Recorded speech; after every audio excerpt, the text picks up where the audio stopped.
Welcome to the video on partnership, the 7+6 mindset model. I'm Jenny Campbell and I am the copyright owner of this model.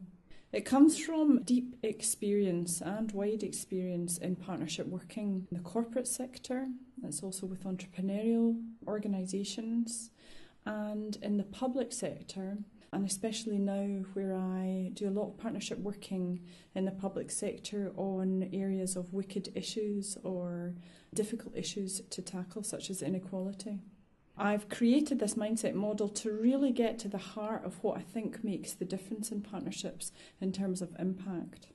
Many partnerships are mediocre. That's really because they get caught up in the process of partnership rather than around the outcomes or impact of the partnership. And that's where we start. I define impact obviously as being related to the outcomes delivered to agreed standards and within the time, but more importantly, and for the long-term benefit of the partnership, credibility of the partnership, alignment between the partners around the partnership aims and objectives, stretch and momentum, so building towards a sustainable partnership, and risks being managed.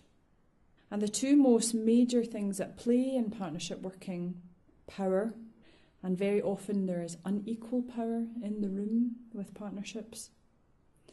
That can come from either a difference in assets or personality or history. And the other side of it is trust between the partners. So these are enabling factors towards impact. And the 7+6 model really sits right at the heart of all that, enabling it. I also account for the different levels of complexity of partnership. There are many dynamics involved. Scale is one. I have been involved in things across all of Canada, for example, or India, where you really genuinely have a massive geography. Also, the structure of the partnership impacts on its complexity. So from project partnerships where there are many and plentiful in the public sector, right through to alliances, joint ventures that are underpinned by strong legal agreements, they are more prevalent in the private sector. The other aspect is the complexity of the goals.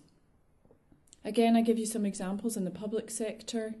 In a project partnership where, for example, you might be trying to improve the health of kids at school, fairly complex, but not as complex as primary care, where you have a tackling of inequality. So, in fact, you may have a partnership with the NHS, with local authority, with education, fire, police, and many other agencies. Very complex partnerships with multiple objectives. So I am accounting for that, and I am calling 3 levels of complexity: core, proficient, and the advanced requirements.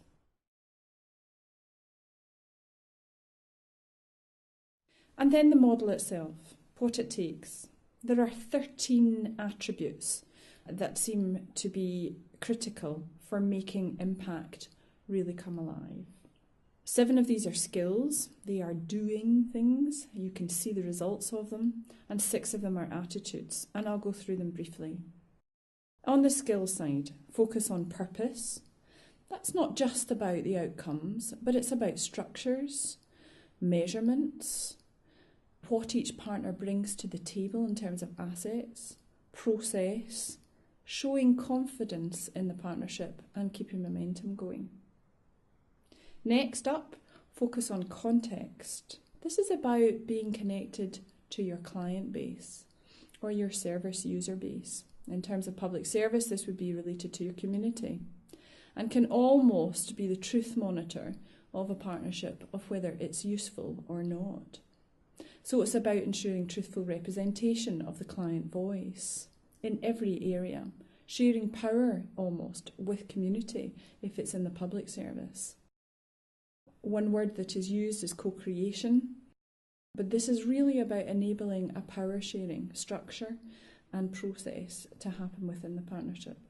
Next up is working with partners. This is the one that's easily accessible to people. People actually understand this well. It's about seeing things from the other person's perspective. It's about a collaborative way of working, creating trust, demonstrating win-win type of thinking, supporting each partner in succeeding in their partnership ambitions because they're not necessarily the same, holding the team together, holding one another to account. That's some of the tough stuff in there. Next is living the partnership.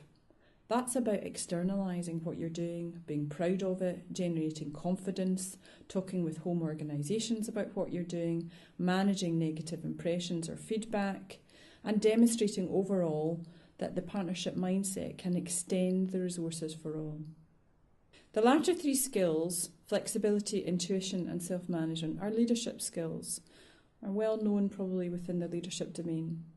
Flexibility is all about flexing your style, and at a team level it means being able to handle rapid changes of approaches, using rigour, evaluation, generating as many options as possible, challenging and being challenged, and inspiring others to great performance. Intuition is you as a team acting on your intuitive thoughts, debating, reflecting together, learning together, probing for deeper understanding, looking at new and fresh ways of thinking. And the last one, self-management, is you being self-aware as a team, managing the moods of the team, the emotions, the energy, the focus, allowing full participation of all the partners as a normal part of the rules of engagement. So there you have the 7 skills that are actively apparent within partnership working. Underpinning all that are 6 key attitudes. I'll take result focus and value creation together. Result focus is, as it says, creation of results now and today. So fairly short term. Value creation is long term thinking, balancing results orientation with the ability to deliver in the long term, managing ambiguity, accepting only excellence, terminating things that aren't working, terminating things that are mediocre, putting resources on the things that might work better. Together, result focus and value creation create a real tension, but actually create a better answer. The other 4, bravery. Fundamentally, this is about being courageous, taking risks. Learning together, a learning team, seeking collaboratively to get new ideas and new perspectives, evaluating yourselves truthfully, always seeking to improve. Integrity speaks for itself, being honest, truthful, keeping promises, being consistent. And finally, self-acceptance, knowing yourself as a team, knowing your capacity and allowing yourselves to act congruently, recognising different strengths within the partnerships and counting for any deficit or weaknesses that might be present within the partnership, but doing so without embarrassment. The combination of the 7+6 mindset model really leads to high-impact partnership working. Partnership working can be difficult, it can be tough, but it also can be thrilling. Using the 7+6 mindset model will actually lead to an accelerated level of results. For more information, look elsewhere on the site, and thank you for listening.